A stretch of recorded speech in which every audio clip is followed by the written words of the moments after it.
నుంచి కాకుండా గుండెలలో నుంచి చెప్తున్నా. ప్రభుత్వం వచ్చిన తర్వాత తనే నీ ఎస్ఎల్బిసి టనల్ ప్రాజెక్టు నల్గొండ జిల్లా ఫ్లోరైడ్ భూత నుంచి రక్షించే ప్రాజెక్ట్. అది ఎప్పుడు నువ్వు మాట్లాడతావు 10 ఏళ్ళకెళ్ళి.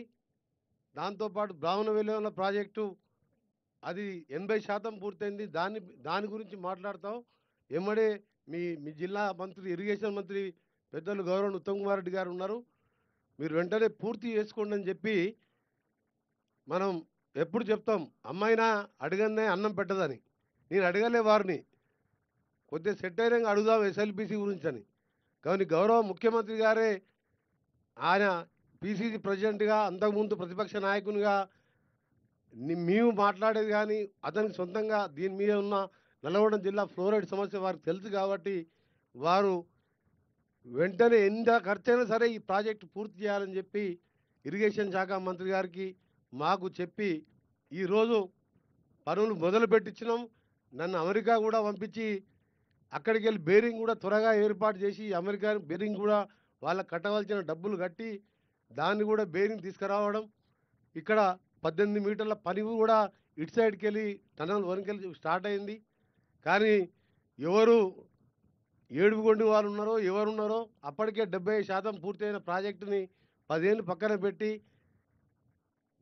మొత్తం ఏదో ప్రపంచ వింతల్లాగా కాళేశ్వరం లాంటి ప్రాజెక్టు కట్టడం అయిపోయింది, కూలిపోయిపోయింది. దీని జోలికి రాక ఇది ఎంత ప్రాజెక్ట్ అంటే డెడ్ స్టోరేజ్కి వెళ్ళి ఆ రోజు నేను చెప్పిన 820 లెవెల్కి వెళ్ళి పెట్టాలి, మాకు పోతిరెడ్డిపాడు మీరు నీళ్ళు తీసుకోబోతున్నారని చెప్పి డిజైన్లో కూడా ఆ రోజు నేను దగ్గర ఉండి మాకు శాశ్వత పరిష్కారం ఇది బ్రిజేష్ ట్రిబ్యునల్ మనకు అవార్డు 37 అలాట్ చేసిన వాటర్ ఇది.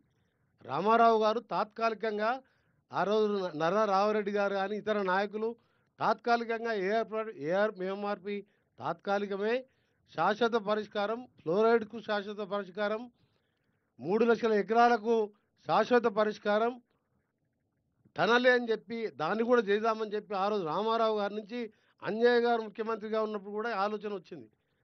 కానీ 2004లో రాజశేఖర రెడ్డి గారు రాగానే జలయజ్ఞంలో భాగంగా రాష్ట్రం మొత్తం చేపట్టినప్పుడు ఇది అవుతుందా కాదా అని ఆలోచనలో రాజశేఖర రెడ్డి గారు ఉన్నప్పుడు నార్కట్పల్లికి పల్లెపాటలో మొట్టమొదటిసారి ముఖ్యమంత్రిగా వారు వచ్చినప్పుడు నేను ఒకటే చెప్పిన, మీరు పులిచింతలకు మూడో పంటకు నీళ్ళు ఇస్తున్నా మేమేం బాధ లేదు, కానీ మా కళ్ళ ముందు ఇవాళ మేము 30 ఏళ్ళకి 60 ఏళ్ళలాగా కనబడుతున్నాం. స్వామి అనే వ్యక్తిని మేము చూసాం. ప్రైమ్ మినిస్టర్ గారు తీసుకుపోయి టేబుల్ మీద పండబెట్టాను. అంశాల స్వామి చనిపోయిండు. తుచ్చాల సత్యనారాయణ గారు తీసుకుపోయాను. నేను మొదటిసారి ఎమ్మెల్యే ఉన్నప్పుడు 11 రోజులు నిరాహార చేసినాం.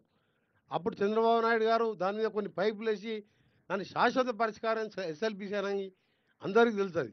ఎందుకంటే మనకి ఎప్పుడు గ్రావిటీతో నీళ్ళు వస్తుండే రాను 10 ఏళ్ళ తర్వాత మనం కూడా అందరిలోకి అయిపోతాం. ప్రపంచంలో కంటే ఎక్కువగా 12 ppm పార్ట్స్ పర్ మిలియన్, మనం 2 పార్ట్స్ పర్ మిలియన్ కంటే ఎక్కువ నీళ్ళు ఉంటే తాగడానికి వీల్లేదు. ఎంత ఫిల్టర్ చేసినా మిషన్ భగీరథతో ఇవాళ బాలనాయక్ గారు ఎప్పుడు అడుగుతుంటే నేను దేవరకొండలో ఎక్కడ కూడా మిషన్ భగీరథ నీళ్ళు వస్తలేవు. రాష్ట్రం మొత్తం 46,000 కోట్లు ఖర్చు పెట్టాం. కానీ ఇదే ప్రాజెక్టు ఆ రోజు ఒక 1,000-2,000 కోట్లు అదనంగా ఇచ్చి ఈ ముఖ్యమంత్రి గారు లాగా చర్యలు తీసుకుంటే ఎప్పుడో అయిపోయేది. ఇవాళ మాకు సంవత్సరానికి 500 కోట్ల కరెంటు బిల్లు మిగిలేది. నాకు నిజంగా నాకు జీవితం ధన్యమైనట్టే అనిపిస్తుంది. ముఖ్యమంత్రి గారి నాయకత్వంలో ఇదే జిల్లాకు ఇరిగేషన్ మంత్రిగా ఉండడం, వారు ఎప్పుడు చూసినా దీని గురించి ఆలోచిస్తూ మీరు చూసి 2 నెలల్లో ఒక 20-30 సార్లు ఈ ప్రాజెక్టు గురించి రివ్యూ చేసినంటే మామూలు విషయం కాదు. ఒక ముఖ్యమంత్రిగా ఎన్నో సమస్యలు ఉంటాయి. దీనికి తోడు పైకెళ్ళి మాకు 1 కోటి మంది వడిదాలు వదిలిపెట్టే స్వచ్ఛమైన తెలంగాణ నది, తెలంగాణలో పుట్టి తెలంగాణలోనే కలిసిపోయే మూసీ నది వికారాబాద్ అనంతగిరి కొండల్లో వచ్చి నేరేడు జలంలో కృష్ణాలో కలిసిపోతుంది. ఒకప్పుడు అది తాగునీరు 1.5 ఎకరాలకు సాగునీరు ఇచ్చే ప్రాజెక్టు.